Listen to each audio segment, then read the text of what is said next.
Ya baik, bismillah, alhamdulillah, wassalatu wassalamu ala sayyidina rasulillah, amma ba'du.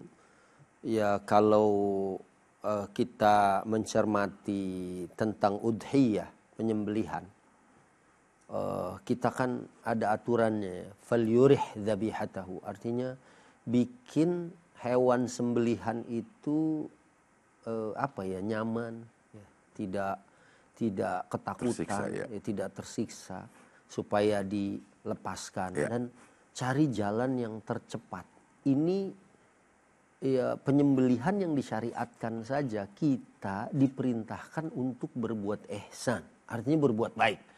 Terus juga kalau kita peperangan, ya itu kan masih tetap agama ini memerintahkan kita berbuat ihsan gitu. Ya artinya kalau dia harus melakukan pembunuhan misalnya dalam satu peperangan, tapi bunuh dengan cara yang terbaik dan tercepat. Ya jangan biarkan orang itu tersiksa. Ya dan ya apa yang terjadi sekarang? Ya kalau pemandi jenazah saja harus memperlakukan jenazah itu dengan lembut, karena dia masih merasakan rasa sakitnya gitu kan. Kalau dia kasar, kalau dia misalnya berlaku, ini sudah jenazah ini. Ini kan berarti keluar dari sifat ihsan. Dan ihsan ini memang tidak kalau bahasa Inggrisnya ujug-ujug gitu. Artinya tidak tiba-tiba seseorang itu bisa ihsan. Ihsan ini diawali dari iman. Harus dipupuk ya. Iya, dari iman Islam. Karena waktu malaikat Jibril langsung turun mengajarkan perkara agama, itu di dalam ususudinil Islam. Usus itu artinya bentuk plural dari kata asas.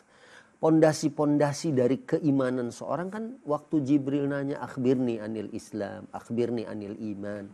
Kemudian kan akhbirni anil ihsan, kabarkan kepadaku iman, Islam. Kemudian puncaknya adalah ihsan. Karena orang kalau sudah berbuat ihsan, itu dia sudah ada di puncak. Ibadahnya aja dia merasa, kalaupun dia tidak bisa melihat Allah. Kalau orang udah bisa melihat Allah ini kan tingkat tinggi. Jangankan bisa melihat Allah, dilihat Allah aja, merasa atau ada perasaan dia itu diawasi atau dilihat oleh Allah, itu pasti ibadahnya punya kualitas yang lebih baik dari ibadah orang-orang yang tidak merasa bahwa ibadahnya itu disaksikan oleh Tuhannya. Nah, berangkat dari sini berarti kalau kita kehilangan ihsan, kita berangkat dari kehilangan iman dan kehilangan definisi Islam. Ya kita kan Islam nggak boleh mulut dan tangan kita mengganggu, tidak dianggap Islam orang yang tidak menahan mulut dan tangannya dari merusak. Ya berarti apa yang dilakukan sekarang ini adalah krisis keimanan, krisis keislaman yang akhirnya krisis akhlak. Ya sehingga orang melakukan di luar di luar perilaku manusia itu sendiri. Apalagi ada yang ya dia setelah memutilasi menjual gitu kan, itu kan di luar nalar manusia sehat gitu kan.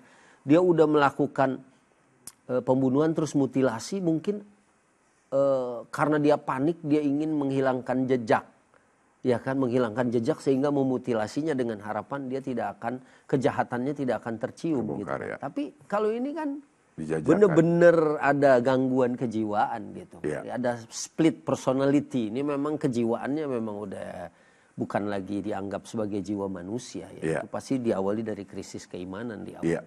Kalau ada yang bilang karena mendengarkan bisikan yang menyuruh terus-menerus disuruh.